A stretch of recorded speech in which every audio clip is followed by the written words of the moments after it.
एक बात याद रखिएगा, परिस्थिति जब प्रतिकूल होती है ना जीवन में, उस समय आपका निर्णय कैसा होता है उससे ठाकुर जी प्रसन्न होते हैं। अभी आपके जीवन में कोई परिस्थिति बिगड़ी हुई नहीं है, सुबह रात में सो जाते हैं चैन से, सुबह उठते हैं, बढ़िया पराठा पाते हैं, दोपहर में भोजन करते हैं, शाम का भोजन करते हैं, सो जाते हैं, फिर सुबह उठते हैं, कोई टेंशन नहीं है लाइफ में। तो इसका मतलब ये समझिए ठाकुर जी की दृष्टि नहीं है आपके ऊपर, इसीलिए सहजता से चल रहे हो। लेकिन जैसे ही ठाकुर जी मन बनाते हैं कि चलो अब इसकी परीक्षा ली जाए, तो रात्रि की नींदें उड़ जाएंगी, सुबह का नाश्ता पाने की इच्छा नहीं होगी, दोपहर के भोजन आधी रोटी में ही पेट भर जाएगा, रात्रि का भोजन केवल दूध पी के सो लिया करोगे, चिंता के कारण करवटें बदलते रहोगे, नेत्रों से पनारे बंद नहीं होंगे, हर व्यक्ति पर संशय होना प्रारंभ हो जाएगा, हर व्यक्ति पर शक होना प्रारंभ हो जाएगा, हर व्यक्ति से अपनी स्थिति की मदद मांगने की इच्छा प्रकट होने लग जाएगी। समझ जाओ ठाकुर जी परीक्षा ले रहे हैं अब। और उस परीक्षा के समय पर हमारा जैसा निर्णय होता है वो निर्णय ठाकुर जी को प्रसन्न करता है। जैसे छोटा सा बालक जैसे धीरे धीरे वो बड़ा होता है, तो मां उसको घर में पढ़ाती है, ऐसे 1 लिखते हैं, ऐसे 2 लिखते हैं, ऐसे 3 लिखते हैं, उसकी ऐसी कॉपीज भी ऐसी होती हैं 3 लाइंस वाली, उस पर ऐसे 3 बनाना है, ऐसे 2 बनाना है। अब बच्चा जब तक माँ बना रही है तब तक तो बहुत खुश होता है, अचानक से माँ कहती है बेटा ले अब तू बना, तो फिर वो माँ को देखते रोता है, मुझसे तो बन ही नहीं रहा, और 2 को उल्टा 2 बना देता है, 3 को उल्टा बना देता है। इस प्रकार फिर उसकी परीक्षा होती है, 1-2 बार तो माँ हंसती है, और 4थी-5वीं बार माँ हाथ में स्केल लेके बैठती है, बोले बना अच्छे से। और फिर वो बालक ये सोचता है मेरी सबसे बड़ी शत्रु मेरी माँ है, मेरे पिताजी बस मुझसे प्यार करते हैं, क्यों? क्योंकि वो होमवर्क नहीं करवाते मुझसे, माँ करवाती है। कई घरों में पिता करवाते हैं। ठाकुर जी हमको कब कब अच्छे लगते हैं? जब जब सब हमारे अनुकूल चल रहा है। बिहारी जी आपसे बढ़िया कोई नहीं है, सब बहुत अच्छे हैं। लेकिन जैसे ही प्रतिकूल स्थिति आती है भय लगने लग जाता है। वास्तव में आपको भयभीत नहीं होना है उनसे जो परीक्षा ले रहे हैं, बस परीक्षा को बुद्धि लगा करके पार करना है। जीवन में आई हुई परीक्षा में आप निर्णय कैसा लेते हैं, ठाकुर जी उससे प्रसन्न होते हैं। ठाकुर जी तो एक टास्क बना करके आपके जीवन में भेज देते हैं, और फिर ठाकुर जी इच्छा उनकी ऐसी होती है कि आप उससे निकलो, आप उसको पार करो। लेकिन जब हम भयभीत हो जाते हैं, जब हम उस स्थिति से भागने लग जाते हैं, तो ठाकुर जी बहुत निराश होते हैं। इसको इतनी कथाएं सुनवाई, आजकल तो इसके फोन में यूट्यूब में भी हम सब संत जनों की वाणी भेजते रहते हैं, फिर भी इतना विचलित हो रहा है, इतना परेशान हो रहा है, इतना दुखी हो रहा है। लेकिन जीवन में आई हुई परिस्थिति को परीक्षा मान करके और निर्णयात्मिका बुद्धि से जब उसको पार कर लेता है कोई व्यक्ति, विचलित नहीं होता, ठाकुर जी उससे बहुत प्रसन्न होते हैं। इसलिए हमारी प्रार्थना बंधुओं, जब परीक्षा आती है, आती सबके है, मैं व्यास हूं मेरे जीवन में नहीं आती होगी ऐसा नहीं है, सबके जीवन में आती है। पर उस परीक्षा के समय पर विश्वास मत तोड़िए ठाकुर जी पर। आप लोग, मुझे पता है कई लोगों की ऐसी ऐसी परिस्थिति होती है, कभी कभी एकांत में जब मैं सुनता हूं तो मैं खुद सोच में पड़ जाता हूं कि इस परिस्थिति से कैसे निकलेगा। लेकिन संसार में एक भी परिस्थिति ऐसी नहीं है जिससे एग्जिट पॉइंट ठाकुर जी ने ना बनाया हो, सबका है। बस आप विचलित मत हो। किसी किसी की पहेली ज्यादा बड़ी है, किसी की छोटी है, पर सब पहेली का हल है। इसलिए विचलित मत होइए, बहुत शांत हृदय से, शांत बुद्धि से अपने निर्णय लीजिए और निकल पड़िए आगे।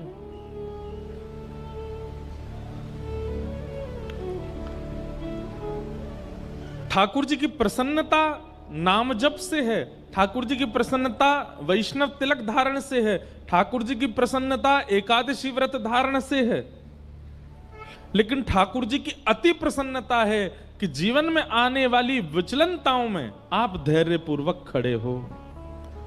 जीवन में आने वाले उतार चढ़ाव को आप बड़ी आसानी से पार कर रहे हो। ठाकुर जी उससे अति प्रसन्न होते हैं।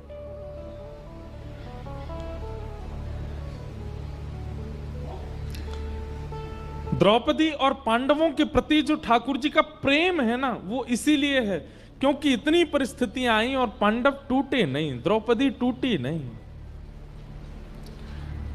आज तो परीक्षा की पराकाष्ठा हो गई। बालक कितना प्रिय होता है मां को। बालक कभी अगर ऊधम मचाता है तो मां सबको डांट देती है, बोले इसको कुछ मत कहो, ये ऊधम करे मुझे बताओ, मैं इसको मारूं डांटू कुछ भी, और कोई इसको छुएगा नहीं। कई बार मां ऐसा बोल देती है टीचर्स को भी कि ज्यादा ऊधम मचाए तो आप इसको देख लेना, लेकिन फिर थोड़े अगर वही टीचर उसको पीट पाट दे तो फिर मां फिर लड़ने आ जाती है। बोले आपने इसको क्यों मारा, बोले इसने होमवर्क नहीं किया, तो बोले आप मुझे बताओ आप क्यों मार रहे हो। मां कभी नहीं देख सकती कि उसके पुत्र को उसके अलावा कोई और डांटे, पर यहां द्रौपदी के 5 बालक मार दिए गए और वो हत्यारा सामने खड़ा है और द्रौपदी कहती है इसको मुक्त कर दो। कल हमने इसी विषय पर बृहद चर्चा की थी। 5 बातें कहीं, धर्मम न्यायम शकरुणम निर्वलीकम समम महत। द्रौपदी की बात में धर्म है, न्याय है, करुणा है, समता है। ठाकुर जी उससे प्रसन्न हो गए और भगवान ने अपना नाम द्रौपदी को प्रदान किया।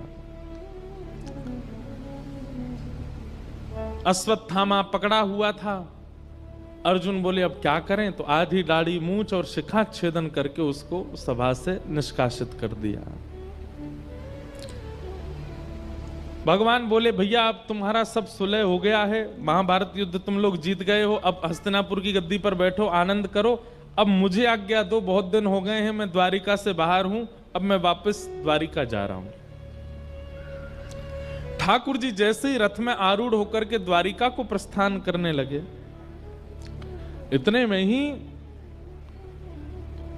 अर्जुन की पुत्र वधू, अर्जुन के पुत्र का नाम अभिमन्यु और अभिमन्यु की पत्नी उसका नाम उत्तरा।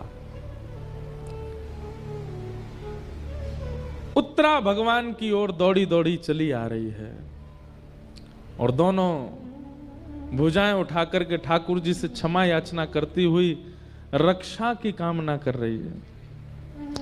पाहि पाहि महायोगिन देव देव जगतपते नान्यम तद्भयम पश्ये यत्र मृत्यु परस्परम। हे नाथ मेरी रक्षा करो। भगवान बोले अभी द्रौपदी को मुक्त किया, अब ये कौन रोने लगा। तभी देखा कि पुत्र वधू अभिमन्यु की वधू रोती हुई आ रही है। भगवान ने तुरंत कहा उत्तरा क्या बात है, क्यों रो रही हो। बोले देखिए ना, जिस अश्वत्थामा को अभी सभा में अपमानित करके बाहर निकाल दिया, उसी ने ब्रह्मास्त्र छोड़ दिया है मेरे गर्भ के बालक को मारने के लिए।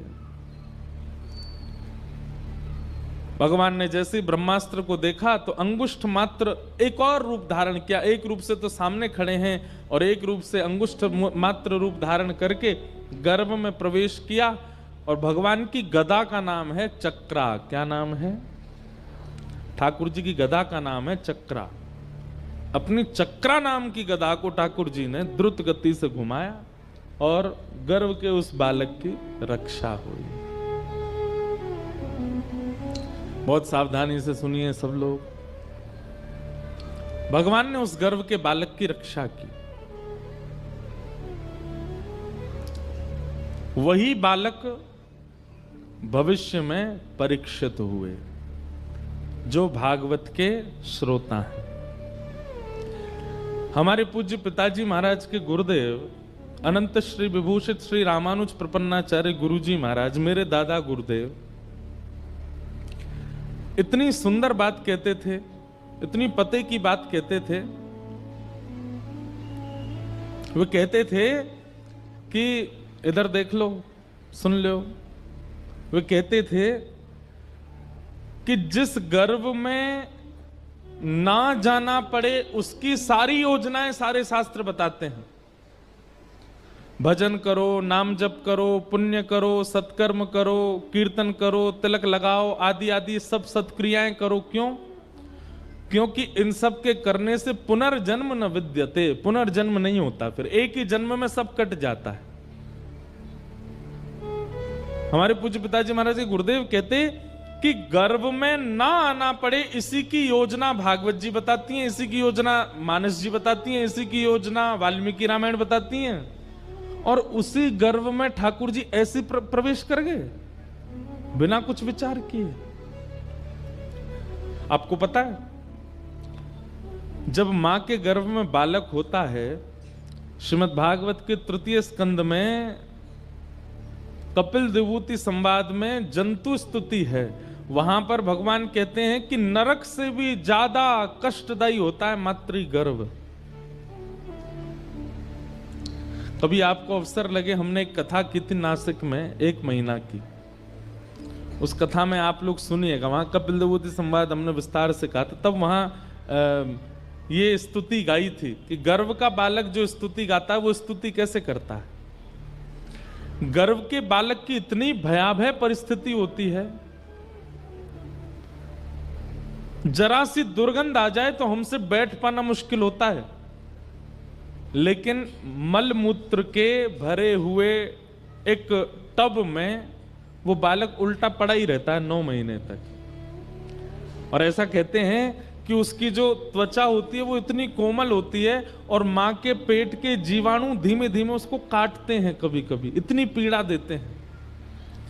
जब 7वें महीने में बालक आ जाता है ना, तो भगवान से हाथ जोड़ता है, हे विधाता मुझे यहां से निकालो कैसे भी, मैं बहुत परेशान हूं। भगवान कहते हैं जन्म लेके तुम वही सब करोगे, उल्टे सीधे काम, छल कपट बाजी, खाना पीना, मदिरा उड़ाना, ये सब की करो।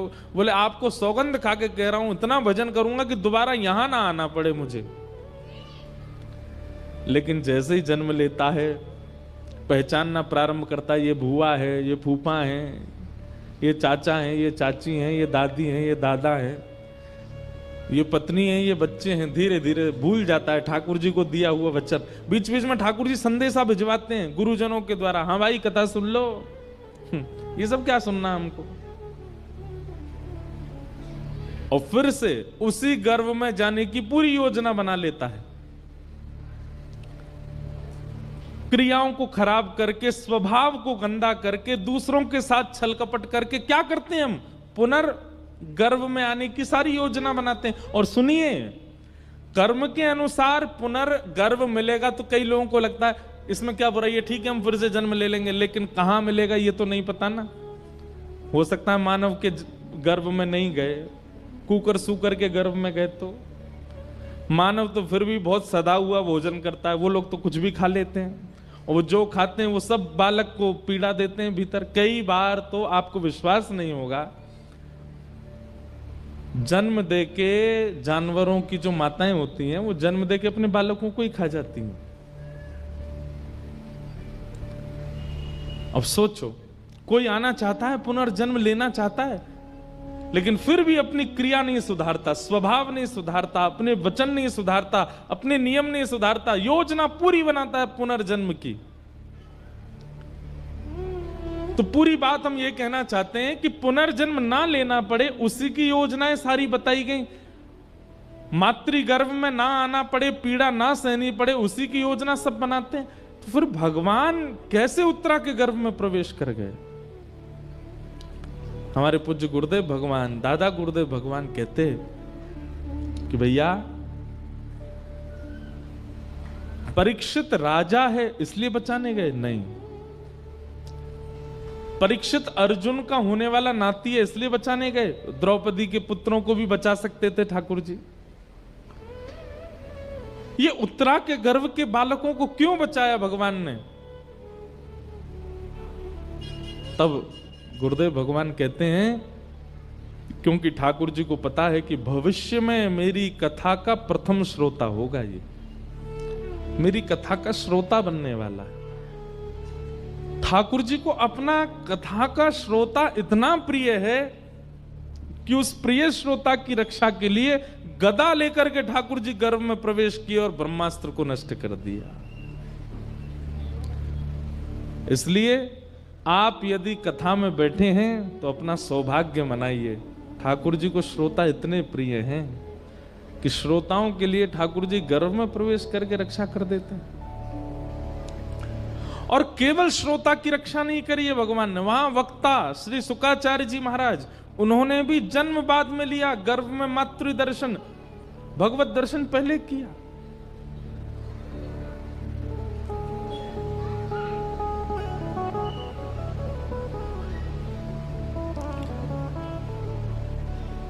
भगवान ने उत्तरा के गर्भ में प्रवेश करके उनके बालक की रक्षा की, और रक्षा करने के पश्चात भगवान बोले अब सब मंगल है, ब्रह्मास्त्र नष्ट हो गया आकाश में, अब हम चलें। तो कुंती स्तुति गाने लगी भगवान की। कुंती ने बहुत सुंदर स्तुति गाई। कुंती कहती हैं, नमस्ये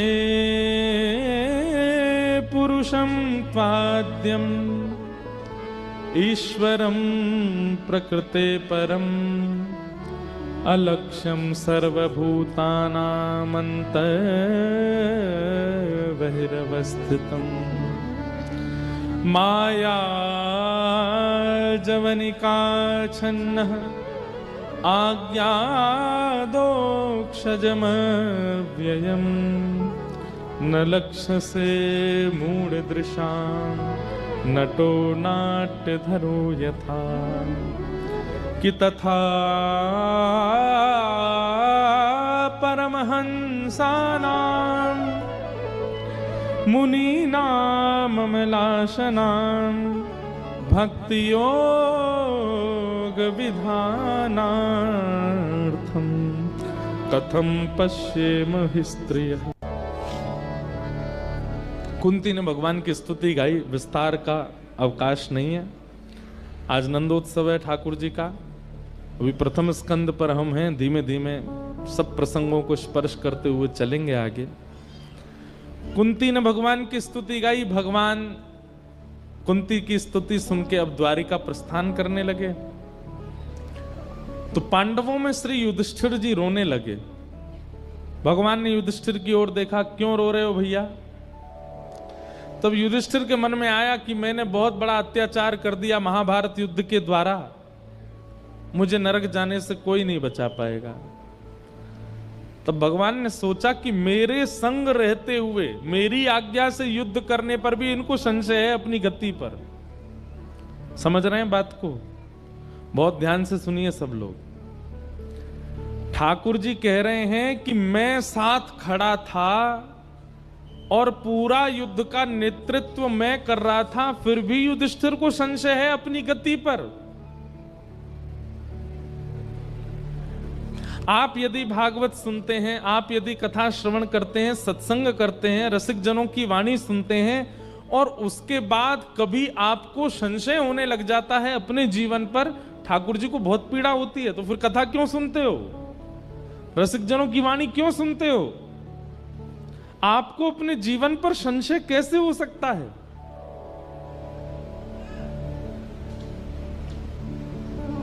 हमारे साथ श्री भगवान, हमें किस बात की चिंता।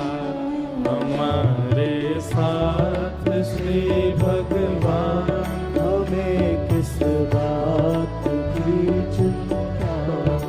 हमारे साथ है भगवान, हमें किस बात की चिंता। हमारे साथ है भगवान, हमें किस बात की चिंता। हमें किस बात की चिंता, हमें किस बात की चिंता। हमें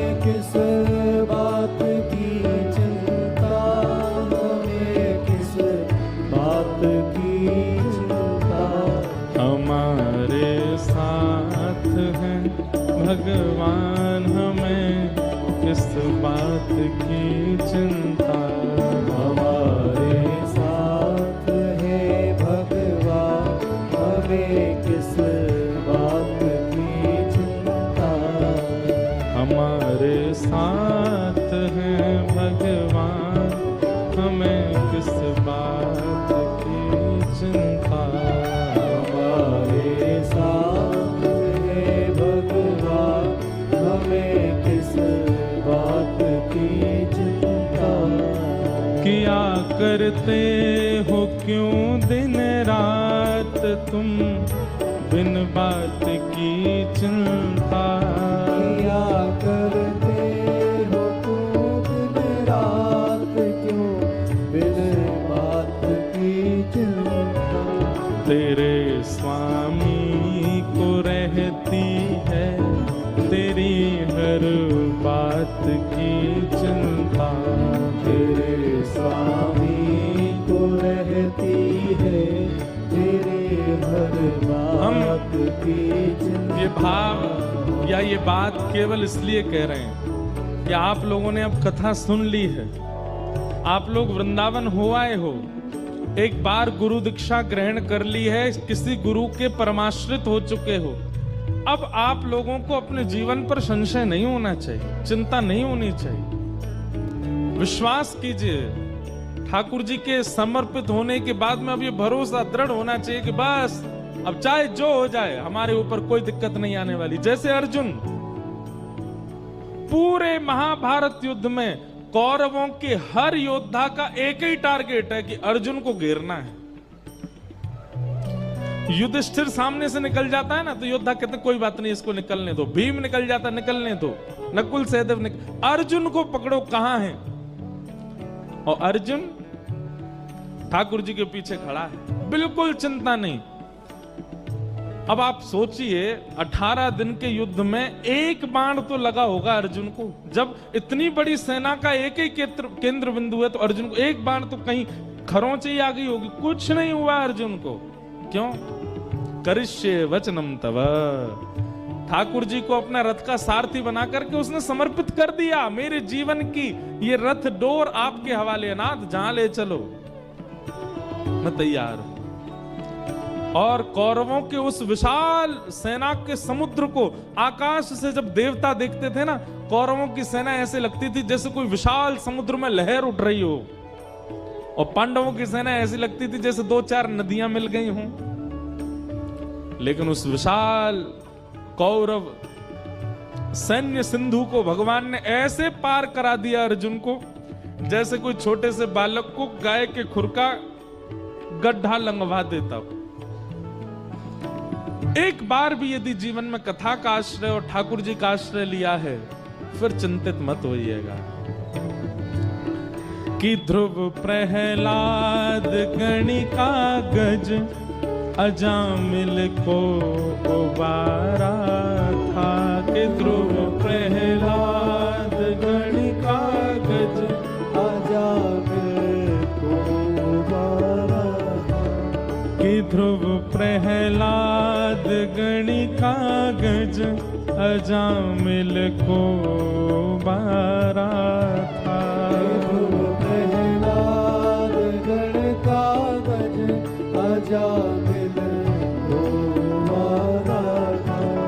उन्हीं का कर रहे गुणगान, उन्हीं का कर रहे गुणगान, उन्हीं का कर रहे गुणगान, उन्हीं का कर रहे गुणगान। तो फिर किस बात की चिंता।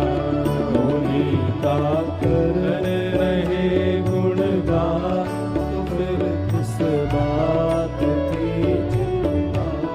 दीवाने बन गए हैं अब, हमें दुनिया से क्या लेना। दीवाने बन गए हैं अब, हमें दुनिया से क्या लेना। दीवाने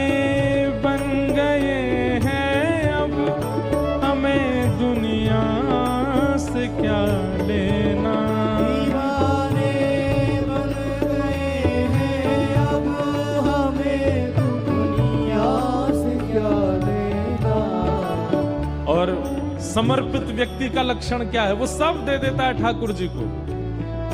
आप जब ठाकुर जी के आगे शीश झुकाते हैं, गुरु दीक्षा ग्रहण करते हैं, कथा श्रवण करते हैं, इसका मतलब क्या है, आपने स्वयं को अर्पित कर दिया।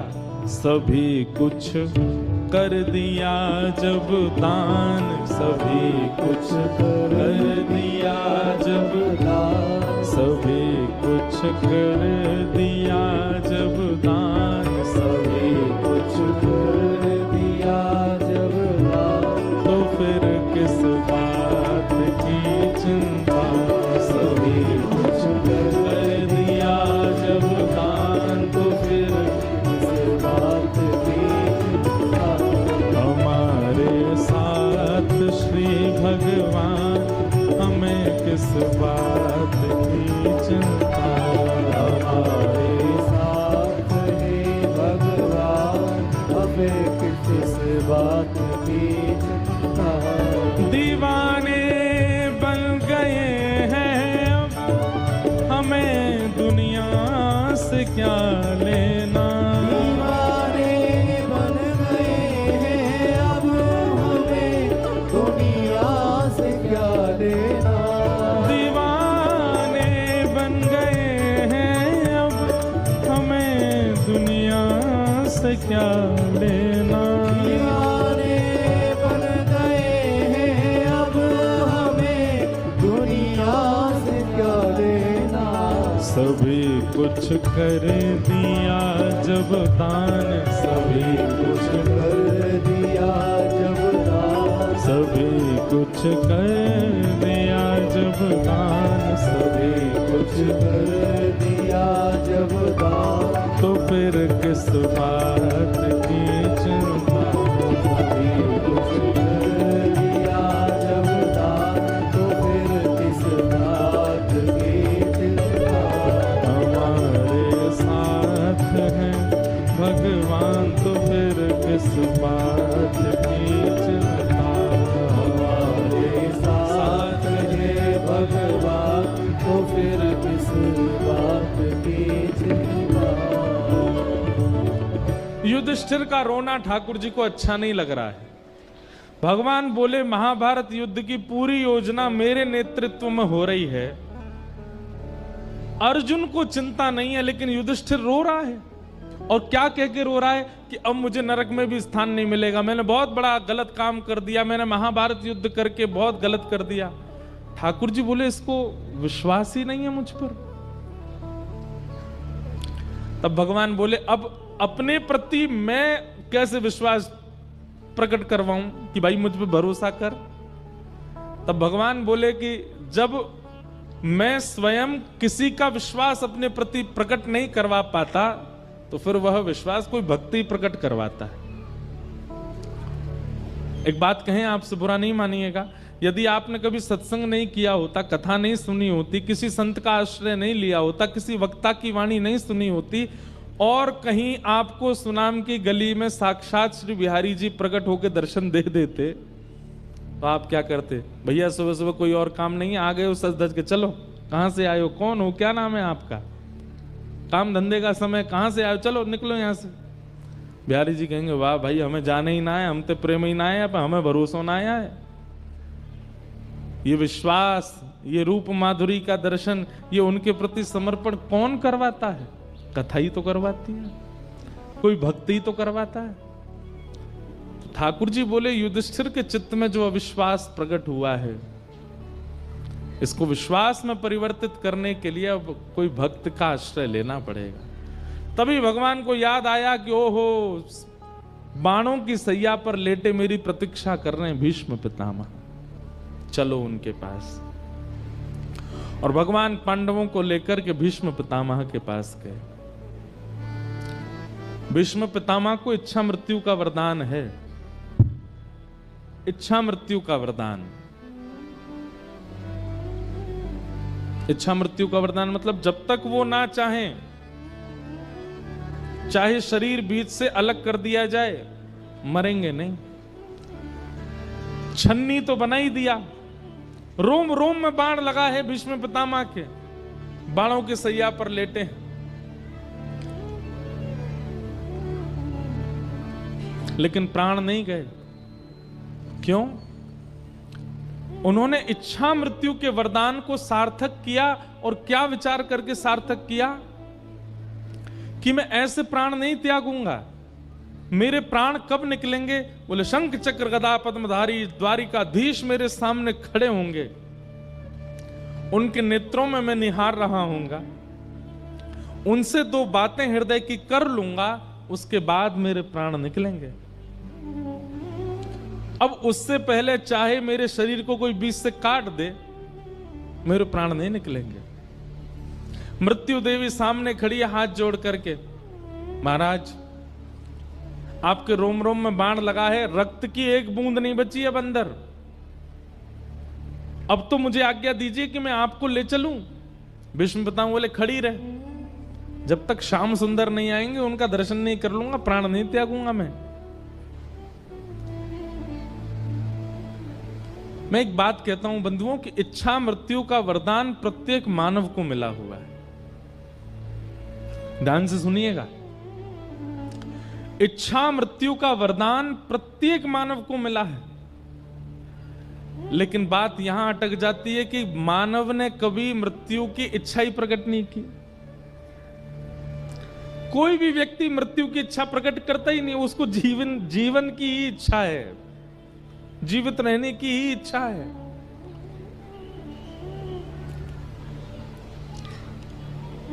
सब लोग इधर देखिए, बहुत सावधानी से सुनिएगा। हमारे ब्रज के रसिक संतों ने, हमारे भारत के श्रेष्ठ ऋषियों ने अधिकतर इच्छा से ही प्राण त्यागे।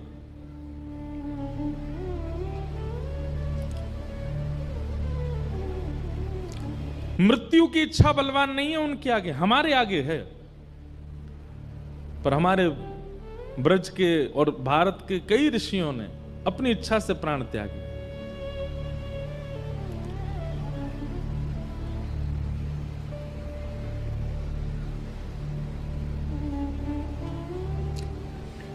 कई संतों ने अपने शिष्यों को बुला करके अपनी अंतिम इच्छाएं बता दी। कई महापुरुषों ने अपने प्राण त्यागने से 2 दिन पहले मौन धारण कर लिया, एकांत में चले गए। कई भारत के संतों ने पूरे नगर से और समाज से एकांत ले लिया और एकांत में जाकर के प्राण त्यागे। ऐसी ही इच्छा मृत्यु का वरदान हम सबको मिला है, पर हमने कभी इच्छा की नहीं है। आप कहेंगे महाराज जी कैसी इच्छा करें, मतलब क्या चाहते हो आप? ब्याह ना करें, बालक बच्चों को पढ़ाएं लिखाएं नहीं, धन ना कमाएं, इच्छा मृत्यु का वरदान करें। सुनिए, अपनी क्रियाएं करते रहिए, पर क्योंकि अकाट्य सत्य है मृत्यु, एक बार तो कभी विचार कीजिए कि मेरी मृत्यु कैसी हो, जब मेरे प्राण जाएं उस समय स्थिति कैसी हो। पीतांबरी कैसी हो, मुखड़े पे एक हंसी हो, छवि मन में ये बसी हो, जब प्राण तन से निकले। इतना तो कहना स्वामी, जब प्राण तन से निकले। आप अपनी सब क्रियाएं करते रहिए, पर एक बार सोच लीजिए कि जब भी मेरा अंत हो, सबका होना है, तो कैसा हो। और अभी कम अवस्था में ही विचार कर लोगे और नित्य विचार करते रहोगे, नित्य विचार करते रहोगे, तो फिर ठाकुर जी योजना बनाएंगे, आपका अंतिम समय वैसे ही जाएगा जैसा आपने विचार किया। पर हमने कभी विचार किया ही नहीं कि हमारा अंतिम काल कैसे जाए। इसीलिए अधिकतर या तो हॉस्पिटलों में जाता है, या तो दवाइयों के बीच में जाता है, वेंटिलेटर पर जाता है, कहीं भी चले जाते हैं। इस प्रकार से प्राण जाएं, उससे अच्छा तो विचार कर लो।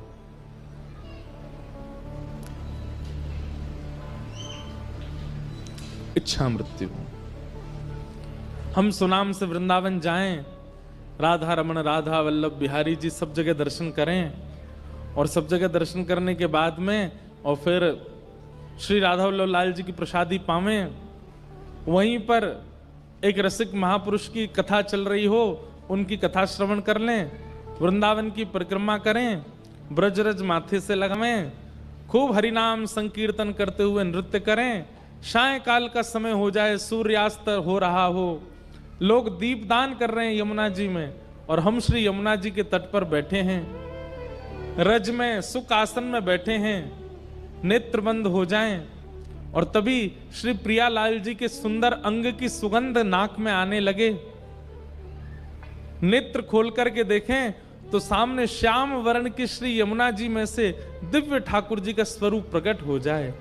श्री प्रिया प्रियतम युगल सरकार का नित्य दर्शन एक क्षण के लिए, एक झलक बस हमको दिखे, और उसी समय श्री धाम में ही हमारे प्राण चले जाए, ऐसा विचार कर लिया। हम कथा सुन रहे हो, आदि आदि जैसा आपको प्रिय लगे। लोग इतने ज्यादा खतरनाक हैं संसार के। एक बार मैं ये बात बोल रहा था कथा में, तो एक बालक आया अगले दिन मेरे पास। बालक नहीं था 25-26 साल का। मैंने क्या बात है भाई, सब लोग अपने अपने भाव बताते हैं। बोले महाराज जी कल आप कह रहे थे इच्छा मृत्यु का वरदान। मैंने हाँ। बोले मैंने भी सोचा, कल रात भर सोचा मेरी इच्छा मृत्यु कैसी हो। मैंने कैसी हो भाई? बोले महाराज जी दुबई में मेरा बहुत बड़ा बंगला बन जाए, करोड़ों की मुझ पर 5-6 गाड़ियां हों, और भगवत कृपा से मेरे 2-3 ब्याह हो जाए। मैंने कहा वाह भाई। मैंने कहा और?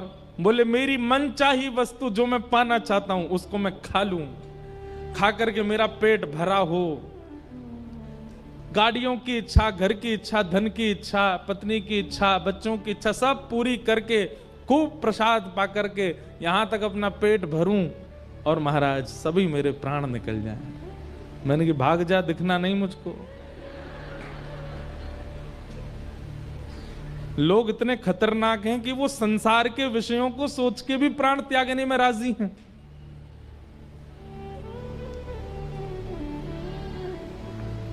नरक ही मिलेगा अगर ऐसा कुछ सोचा तो, क्योंकि इच्छा मृत्यु निश्चित है। ये बात हम व्यास मंच से बैठ के कह रहे हैं।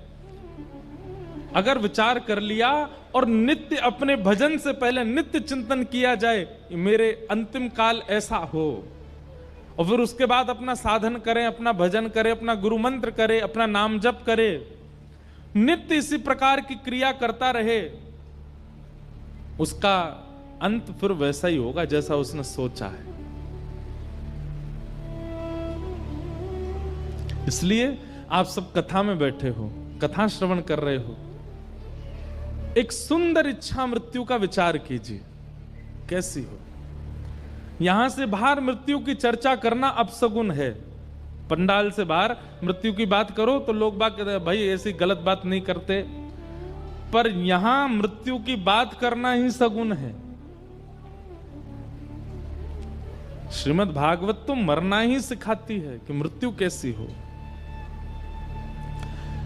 हम तो भीष्म पितामह को अपना आइडल मानते हैं। कितनी भी पीड़ा आई हो, कितने भी संकट आए हो, लेकिन उन्होंने अपनी इच्छा मृत्यु को बरकरार रखा। भले ही कौरवों के संग में रहे, भले ही खूब सुनना पड़ा ठाकुर जी से, लेकिन फिर भी इच्छा मृत्यु, मृत्यु हो तो भीष्म पितामह जैसी, अंत भला तो सब भला।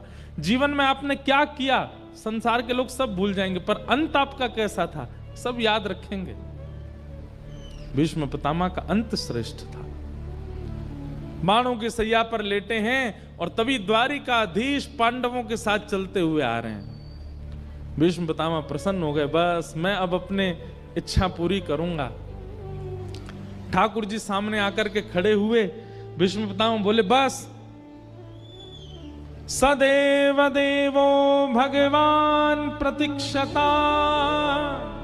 बहुत ध्यान से सुनिए, इतना प्यारा श्लोक है ये।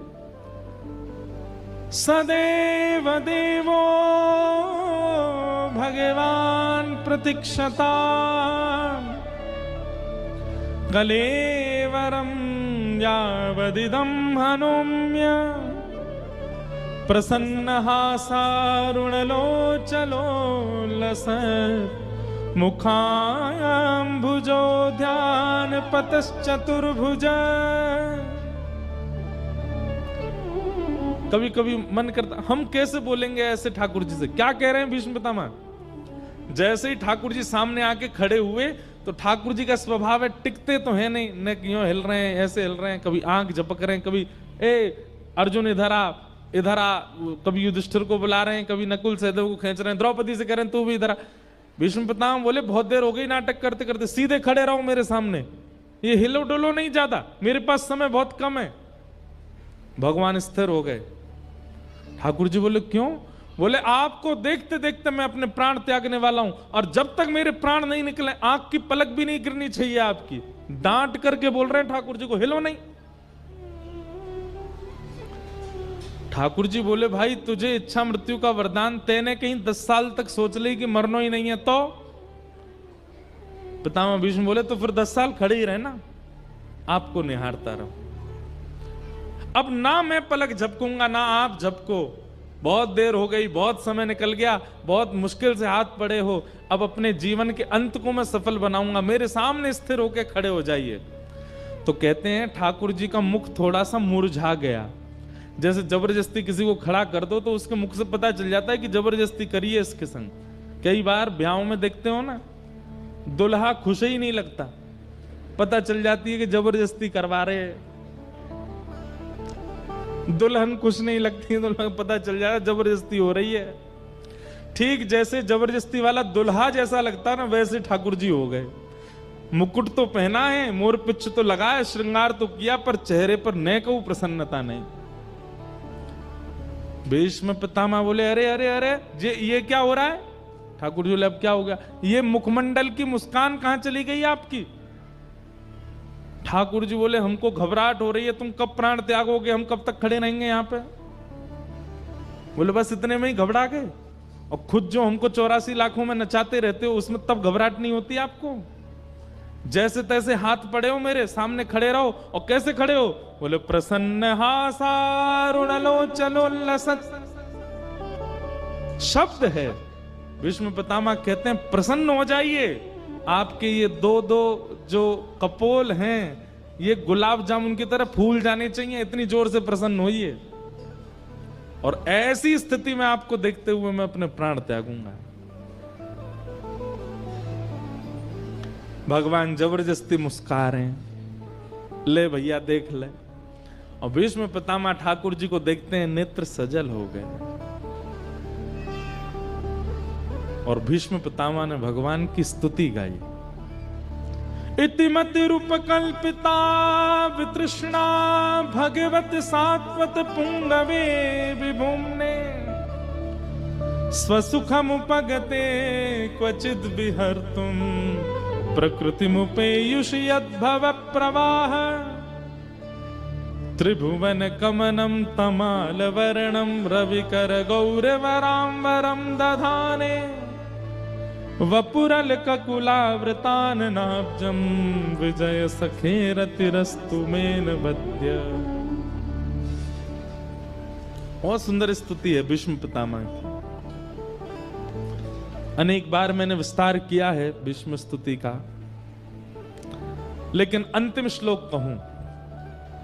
भीष्म पितामह क्या कहते हैं? ललित गति विलास वल गुहास प्रणय निरीक्षण कल्पितो रुमान कृतमनुकृतवत्य उन्मदान्ध प्रकृतिमगन किलयस्य गोपवध्व। सब लोग इधर देखो। भीष्म पितामह कह रहे हैं, हे नाथ, मैंने आपके सारे रूप देख लिए। कौन कौन से? आपका चतुर्भुज रूप देखा, आपका विराट रूप देखा, आपका सहस्त्र शीर्षा पुरुषः सहस्त्राक्षः सहस्त्रपाद वो रूप भी देखा, जहां आपके 1000 मुख, 1000 हाथ, 1000 पैर। और जब महाभारत का युद्ध प्रारंभ हुआ तब आपका वो रूप भी मैंने देखा। बोले कौन सा रूप? बोले सपदि सखी बचो निशम्य मध्य निज परयोर वलयोर रथम निमेश्य। जब रथ भूमि रणभूमि के मध्य में आप अर्जुन के रथ को हाँकते थे, घोड़ों के पैरों से उड़ने वाली धूल आपके मुख पे आती थी और आप लगाम पकड़ करके अपनी बाजू से अपने माथे के बालों को दूर करते थे। शंख चक्र गदा पद्म वाले के हाथ में जब चाबुक और रस्सी देखी मैंने कहा वाह कन्हैया तेरे ये रूप भी अद्भुत है। मैंने सारे रूप देख लिए आपके, पर एक रूप देखने की मेरी अभिलाषा है। भीष्म पितामह बोले, भगवान बोले कौन सा रूप? तब यहां पर कितना सुंदर शब्द है, बोले ललित गति विलास बल गुहास। आप जब ललित गति से चलते हो, ललित गति कैसी है? एक पैर यहां रखते हैं तो दूसरा पैर उसके सामने नहीं रखते, थोड़ा तिरछा रखते हैं, जैसे बांके बिहारी खड़े हैं, ये चलते भी ऐसे ही हैं। ऐसे पांव यहां, पांव, कमर भी मटकेगी, पैरों भी मटकेंगे, सिर भी मटकेगो, सुंदर केश भी झूमेंगे, सुंदर मुकुट पे पाग पे लगी भाई जो लटकन है वो भी हिलेगी। ललित गति विलास वल गुहास। आप जब ललित गति से विलास करते हुए चलते हो, कभी मधुमंगल के कंधे पर हाथ रख के हंसते हो, कभी श्रीदामा को गले में लेकर के हंसते हो, कभी तन सुखा पर अपना पूरा भार धर देते हो। आपकी जो वो वृंदावन की ललित गति है ना नाथ, मुझे उसका दर्शन करना। और ललित गति विलास वल गुहास प्रणय निरीक्षण कल्पितो रुमान कृतमनुकृतवत्य उन्मदांध। जैसे ब्रज की गोपियां वो आपको भिन्न भिन्न रूप बना देती हैं। कैसे? कोई गोपी कहती है लाला तैने मेरे घर को माखन खाया और चल मैं तो पकड़ के ले चलूं यशोदा के पास, तो आप उसके चरणों में गिर जाते हो, अरे भाभी तू जो कहेगी सो करूंगो, लेकिन मैया के पास मत ले चल। तो वो गोपी कहती है अच्छा जो कहूंगी सो करोगे? बोले हाँ बैठो मेरे सामने। आप उसके सामने थर थर कांपते हुए बैठ जाते हो, कहा करनो है? तो चल लाला एक काम कर। बोले का? रसोई घर में जा रोटी लेके आ और रोटी पर एक मक्खन धर के ला। अरे भाभी तू तो बड़ी अच्छी है, मुंह भोजन करावेगी? बोले ना लेके आ, लाके मुंह खवा। और नन्हे से गोपाल जी को सामने खड़ा करके गोपी कहती है अब लाला चल प्रेम से अपने हाथन से मुंह पवा दे। और छोटे छोटे ठाकुर जी टूक तोड़ के गोपी को पवा रहे, गोपी के नेत्र सजल होते हैं। एक बार पा करके फिर ठाकुर जी के चरण लिपट जाती है और ठाकुर जी को गोद में बैठा के फिर अपने हाथ से पवाती है। ताही अहीर की छो हरिया छचिया भरी छाछ पे नाच नचायो, रसखान कहते हैं। कोई गोपी ठाकुर जी को पकड़ लेती है और लाला को कमरा में बंद कर देती। ठाकुर जी कहें मुंह छोड़ दे। बोले ऐसे ना छोड़ूंगी। बोले कैसे छोड़ेगी? बोले पहले बंदर की तरह नकल करके दिखा। ठाकुर जी के जो कोई बात है? बोले हम बे बात है, पहले बंदर की तरह कर। कोई गोपी पकड़ के कहती लाला मेरे संग नृत्य कर। भीष्म पितामह कहते हैं बोले नाथ हस्तिनापुर का बनने में सुख नहीं है, द्वारिका का बनने में सुख नहीं है, मथुरा का बनने में सुख नहीं है, क्योंकि वहां आपकी चलती है। हमें तो ब्रजवासी बना दो जहां हम कहें और आप नाचो, हम कहें और आप चलो। कृत मनु कृतवत्य उन्मदांध प्रकृति मगन किल यस्य गोपबद्ध। आहा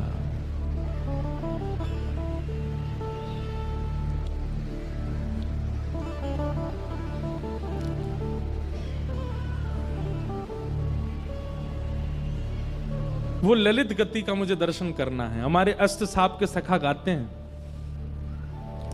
सब ही अंग को बाको गिरधर सब ही अंग को बाको।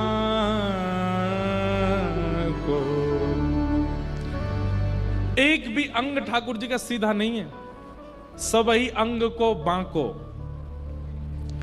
बांकी चाल चलत गोकुल बाकी चाल, चलत गोकुल में छैल छबीलौता को गिरधर सब ही अंग को बांग को। हे नाथ, मुझ पर कृपा कर दीजिए। मेरे इस अंतिम काल में आपने दर्शन दिया मुझको, इससे मैं बहुत प्रसन्न हूं। पर मैं जाते जाते आपसे मांगना चाहता हूं कि अगला जन्म मुझे वैकुंठ में मत भेजना, स्वर्ग में मत भेजना, अन्य किसी लोक में मत भेजना, मुझे ब्रज वृंदावन में भेज देना, ताकि मैं आपकी ललित गति की चाल देख सकूं। एक गोपी बनकर के मैं भी मक्खन जमाऊं, मैं भी दही बिलो करके मक्खन निकारूं। भीष्म पितामह कह रहे हैं, और मैं भी अपने छीका पे मक्खन धरते भय सोचूं कि या छीका कुने एक नीचो कर दूं, ताकि कन्हैया आवे तो वह को चोरी करवे में दिक्कत नहीं हो, मुख वो गोपी बना दो।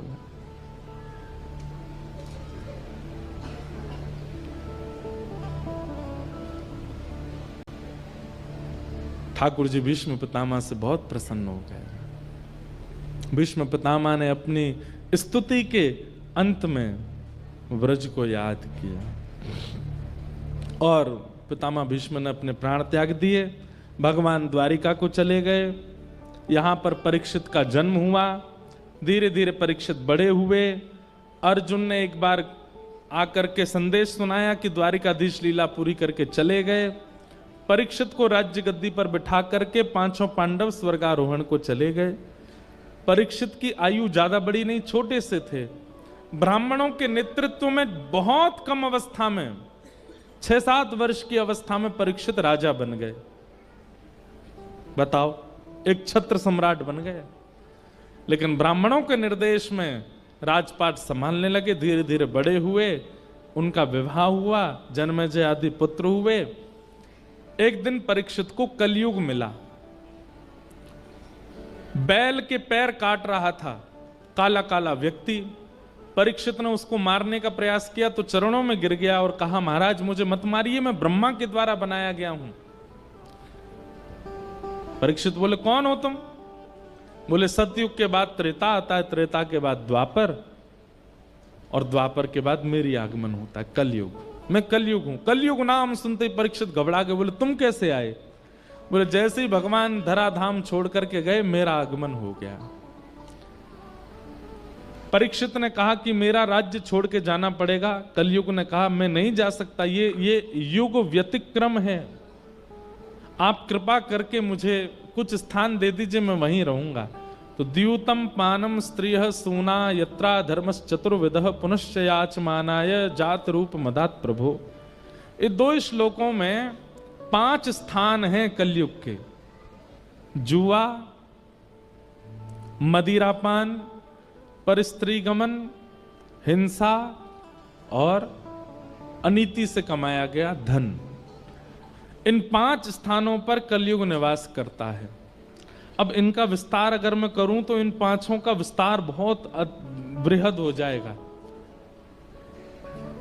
जुआ, जुआ का मतलब खेल में खेलने वाला जुआ ही नहीं होता। जुआ का मतलब धन का असद प्रयोग कहीं भी आप करते हो, वो सब जुआ है।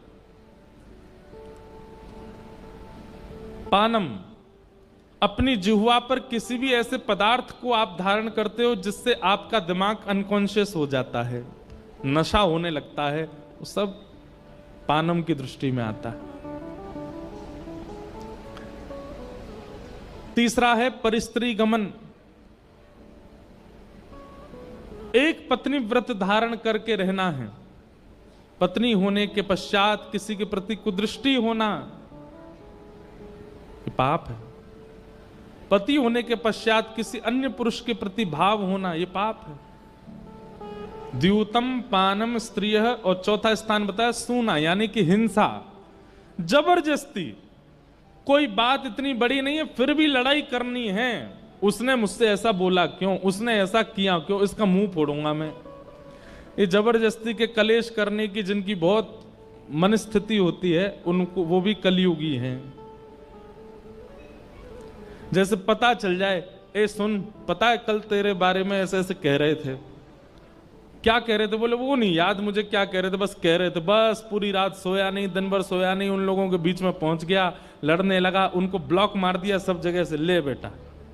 इस प्रकार की मनस्थिति वाले लोग ये कलयुगी हैं।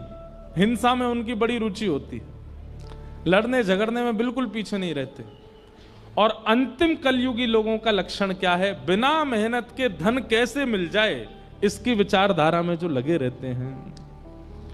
अनीति से कमाया गया धन, ये 5 स्थान कलयुग को प्रदान किए। राजा परीक्षित ने एक संत का अपमान कर दिया, जिसके कारण उनके मस्तिष्क में कलयुग प्रविष्ट हो गया। और संत के पुत्र शमिक ने 7 दिन में मरने का श्राप दिया। मैं सूक्ष्म में कह रहा हूं क्योंकि प्रसंग अभी बहुत हैं, सबको प्रणाम करना है।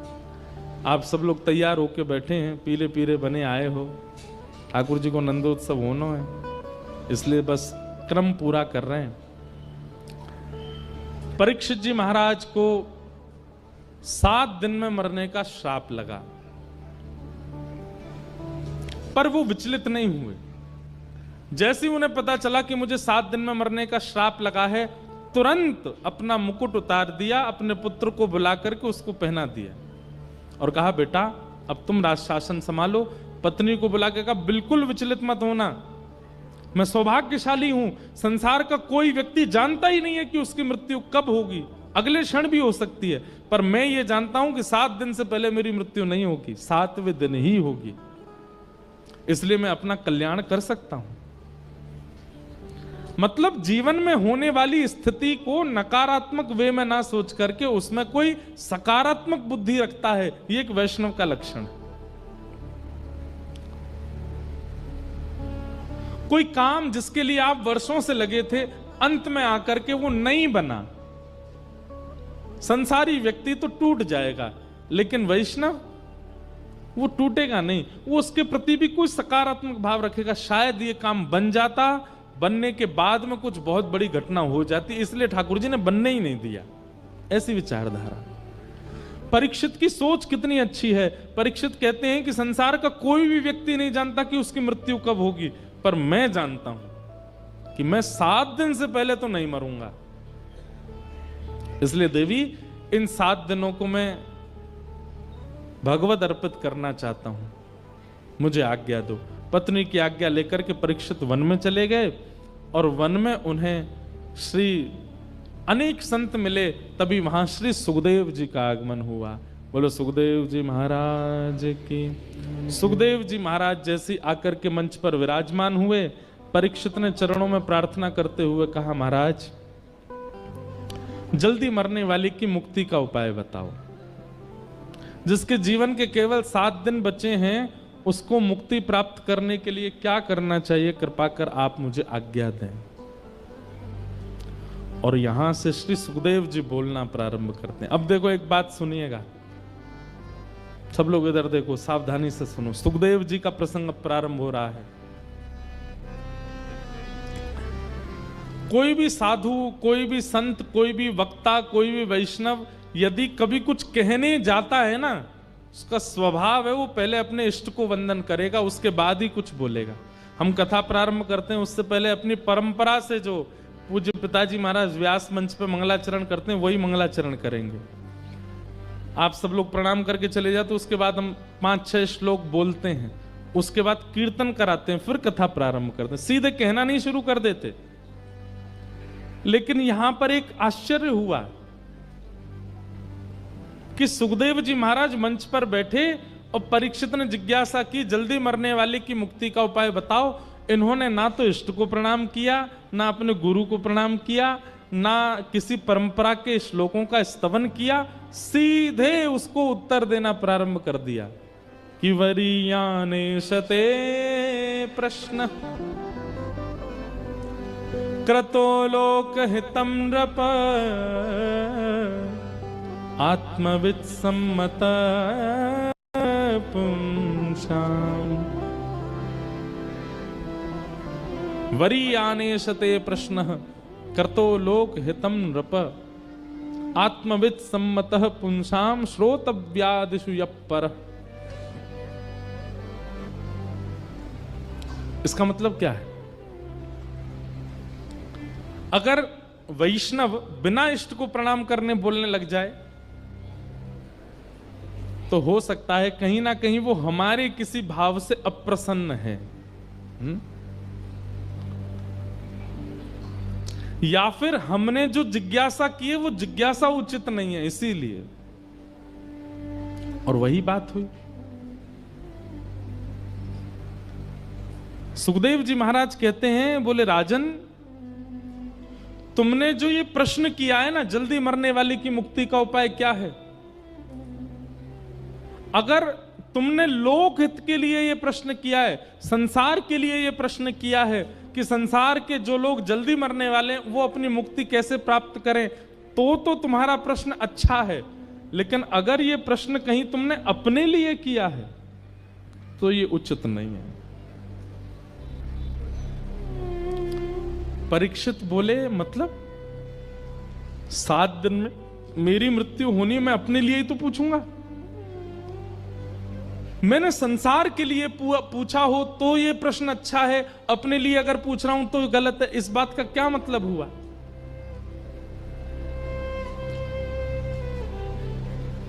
जो लोग आ रहे हैं, जा रहे हैं, उठ रहे हैं, बैठ रहे हैं, हमारी प्रार्थना है। पीछे वाले लोग इतने शांति से कथा सुनते हैं, आगे वाले लोग एक तो लेट आते हैं और फिर आके उठ उठ के और भागते हैं, सबको डिस्टर्ब करते हैं। ये देखो पीछे वाले ताली बजा रहे हैं, कोई नहीं, हम तुमको ही कथा सुना रहे हैं। बिल्कुल, आगे वाले तो बैठ जाते हैं बस। वो बेचारे इतने ध्यान से कथा सुनते हैं, पर ये बीच वाले और आगे वाले, इनको उठने से ही फुर्सत नहीं होती। यहां से आएंगे वहां, हमारा भी ध्यान भंग होता है। इतना अद्भुत प्रसंग चल रहा है। अगर ये आपके जीवन के कई प्रश्नों के उत्तर हैं और फिर बाद में आप यही प्रश्न हमसे एकांत में करोगे, जब मिलने आते हो, महाराज जी इसका उत्तर बता दो, कथा क्यों नहीं सुनी थी? पता है आपको, ये वैसी बात हो जाती है कि टीचर ने क्लास में पढ़ाया, तब तो सुने नहीं, जब प्रश्न पेपर आ गया, सर आपने ये तो पढ़ाया ही नहीं था। टीचर उस समय कहता हूँ, एक मुक्का मारूं तुझे, पूरी क्लास पढ़ रही थी, कहां था तू? ये आगे वाले बीच वाले वही बालक हैं। जब जीवन में संकट आएगा ना तो फिर जीव निकारे डोलेंगे, हमने क्यों नहीं सुना तब, इसका प्रश्न तो महाराज जी उत्तर देके ही नहीं गए कथा में, सब बता रहे हैं हम, सुनो तो सही। अब इतनी अच्छी बात है, यहां पर परीक्षित कह रहा है कि जल्दी मरने वाले की मुक्ति का उपाय क्या है, और सुखदेव जी कह रहे हैं अगर ये प्रश्न तुमने सबके लिए किया है तो ये प्रश्न अच्छा है, पर निज अपने लिए पूछ रहे हो तो गलत है। परीक्षित बोला, श्राप मुझको लगा है 7 दिन में मरने का, तो मैं अपने लिए ही तो पूछूंगा। और आप कह रहे हैं कि सबके लिए अच्छा, तुम्हारे लिए अच्छा नहीं।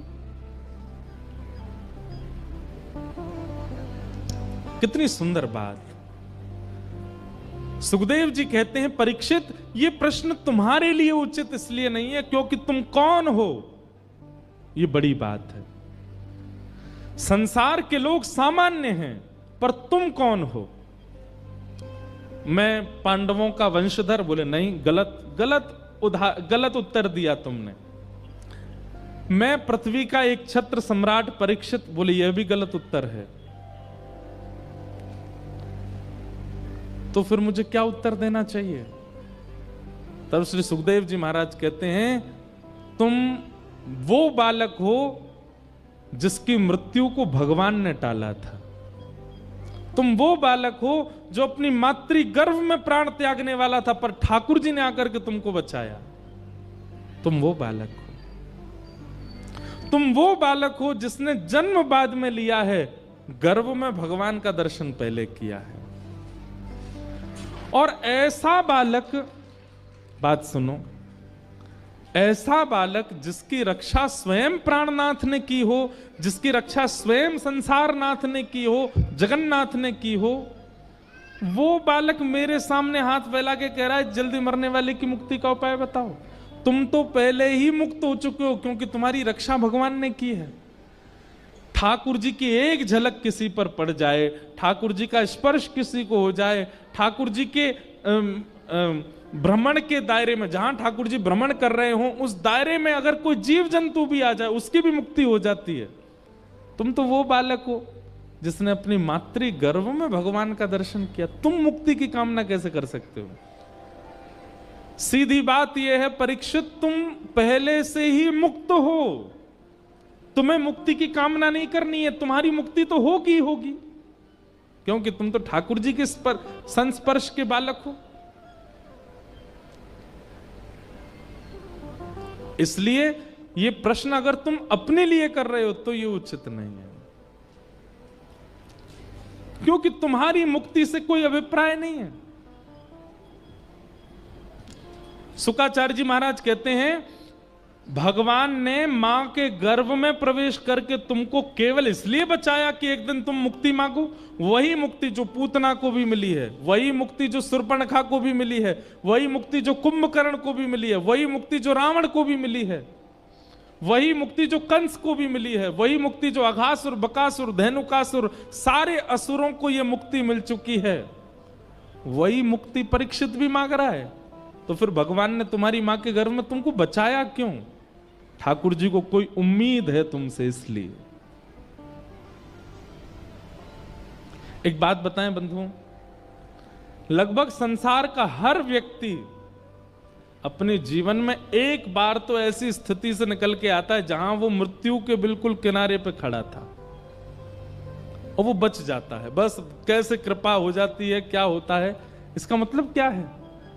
ठाकुर जी एक मौका अवसर तो सबको देते हैं, हम सब परीक्षित हैं, हम सबको ठाकुर जी कभी ना कभी जरूर बचाते हैं, लेकिन उसके बाद भी हम संभलते नहीं, फिर भी संसार की क्रिया और फिर अंत में मुक्ति की कामना करते हैं। हम सबको श्री सुखदेव जी महाराज कह रहे हैं तुम्हारी रक्षा भगवान ने क्यों की थी उस दिन? इसीलिए कि तुम एक दिन मुक्ति मांगो। मान लीजिए आप नाम जापक हो, मैं कथाकार हूं, हम दोनों को ही मुक्ति मिल जाए और हम दोनों हाथ पकड़ करके गए वैकुंठ, और हम बड़े प्रसन्न, भाई सुनाम से अकेले तुम और मैं दोनों जा रहे हैं वैकुंठ। वैकुंठ में जैसे ही हम पहुंचे बोले हमको तो मुक्ति मिली, हमको तो मुक्ति मिली। वैकुंठ के द्वार खुले, भीतर प्रवेश किए, बहुत ऐसा लग रहा था हम कितने इंपॉर्टेंट हैं। और जैसे ही भीतर गए तो हमको कहां बैठा दिया गया, लीजिए आप यहां बैठ जाओ। हम जाके बैठ गए, हमने देखी हाँ भाई लंबी लाइन है यहाँ पे, देखें तो सही और किस किस को मुक्ति मिली है। अरे ये तो अमृतसर वाले भाई साहब हैं, इनको भी मुक्ति मिली है। अरे ये तो हिसार वाले भैया, इनको भी मिल गई है। तभी क्या देखा थोड़ी दूर पे, ये 10 मुंह वाला कौन बैठा, बोले ये रावण है, इसको भी मिली है। हमने इतना नाम जप किया, हमने इतनी कथाएं सुनी, इतनी परिक्रमा करी, परिक्रमा कर करके गिरिराज जी की छोटे है गए हम, तब जाकर के हमको मुक्ति मिली। और ये राक्षस अपने 10 मुंह से गाली देता था, इसको भी मुक्ति दे दी ठाकुर जी ने। तब फिर आपको लगेगा हम में इसमें अंतर क्या है? फिर जो भजन करके हमको मिला वो द्वेष करके इसको भी तो मिला है।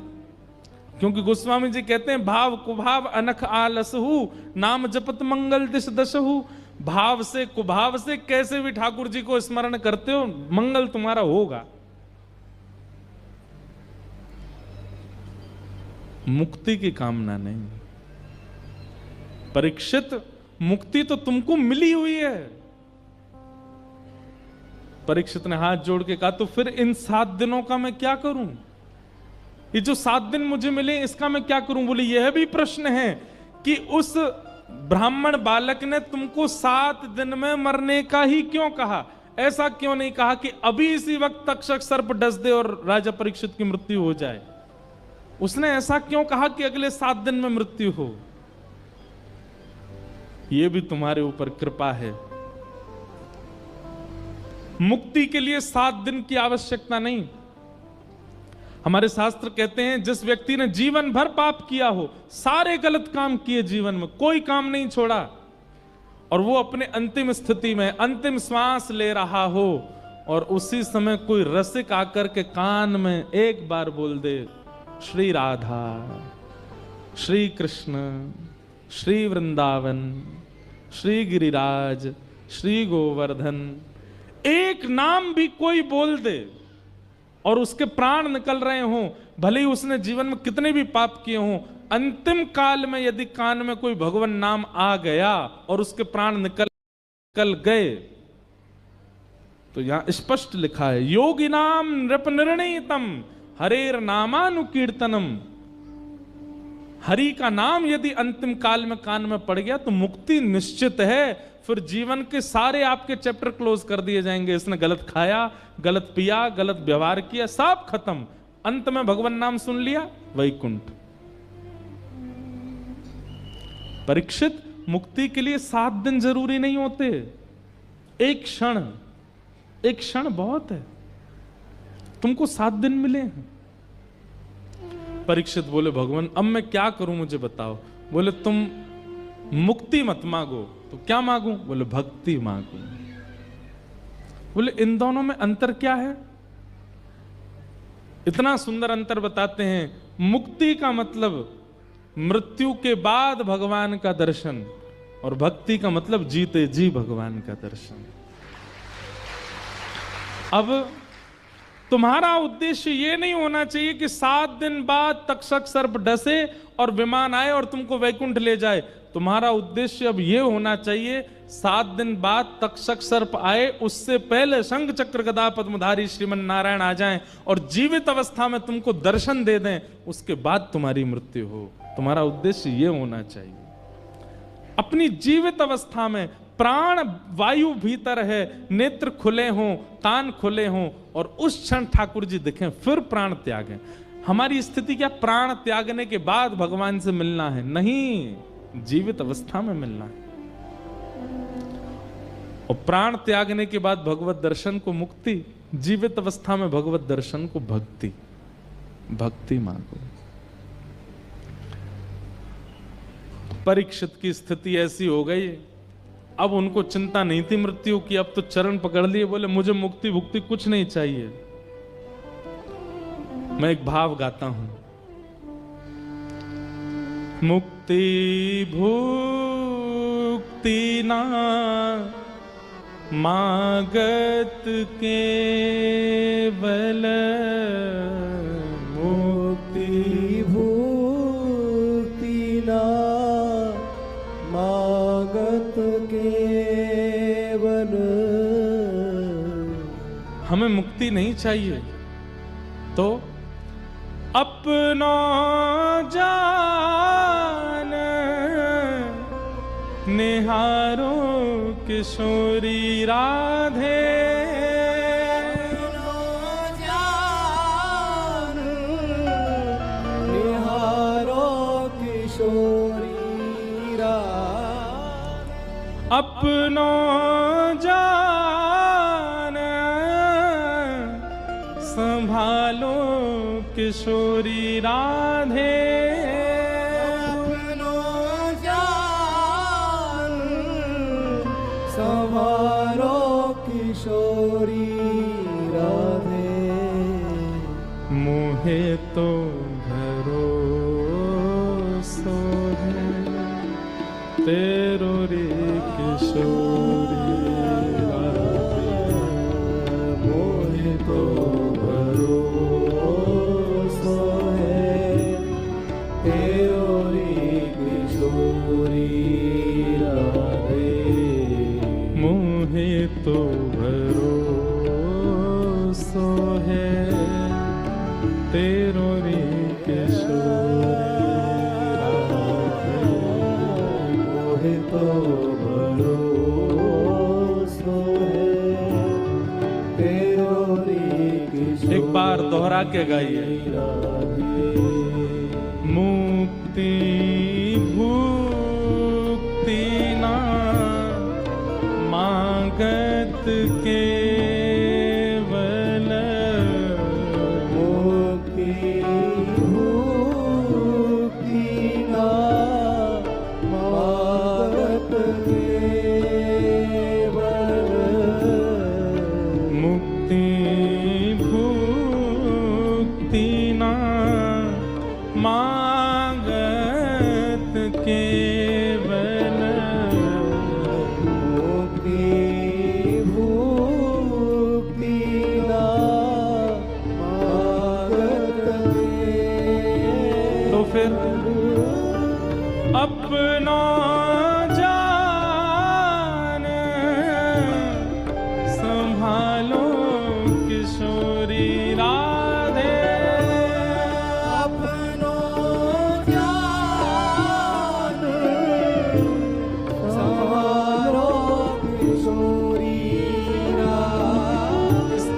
भाव क्या है? हमें मुक्ति नहीं चाहिए, भुक्ति नहीं चाहिए। हे श्यामाजू, केवल एक बार आप बस ये कह दियो, ये मेरो है, ये जो बैठो है ना, ये मेरो है। बस आप ये कह देना कि हम आपके हैं, और ये कहने के बाद भले ही जीवन भर हमारी ओर देखना मत, हम पर कोई कृपा मत करना, हमें छोड़ देना अकेले, हम जीवन पूरा व्यतीत केवल इसी भाव में कर लेंगे। किशोरी जी ने हमें अपनाया है। अपनो जान संभालो किशोरी राधे, अपनो जान संभालो किशोरी राधे, मोहे तो भरोसा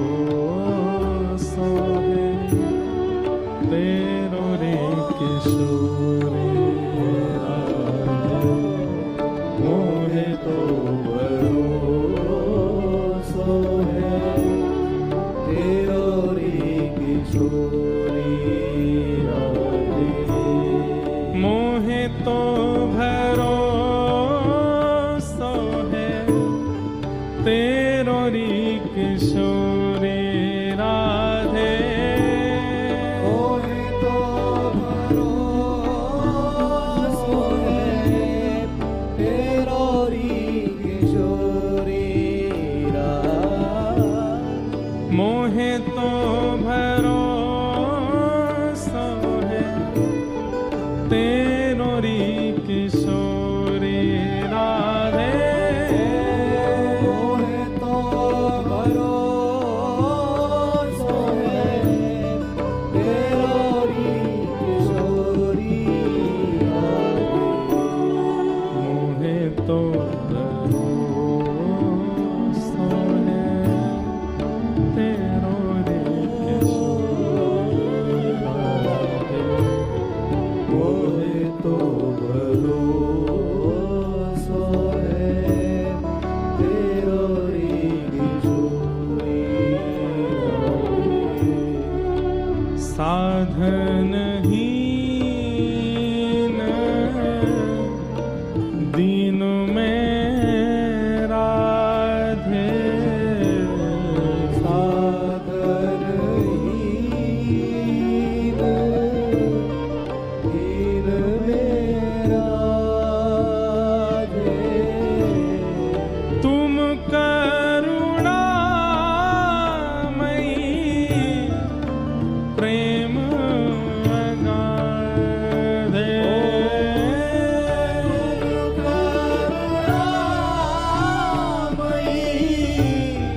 प्रेम अगाधे, तुम करुणामयी प्रेम अगाधे,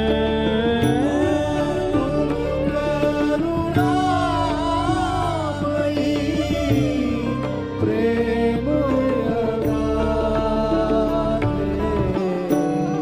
मोहे तो भरोसा है तेरो रे किशोरी राधे, मोहे तो भरोसा है तेरो रे किशोरी राधे, तेरो रे किशोरी राधे, तेरो रे किशोरी राधे, तेरो रे किशोरी राधे, तेरो रे किशोरी राधे।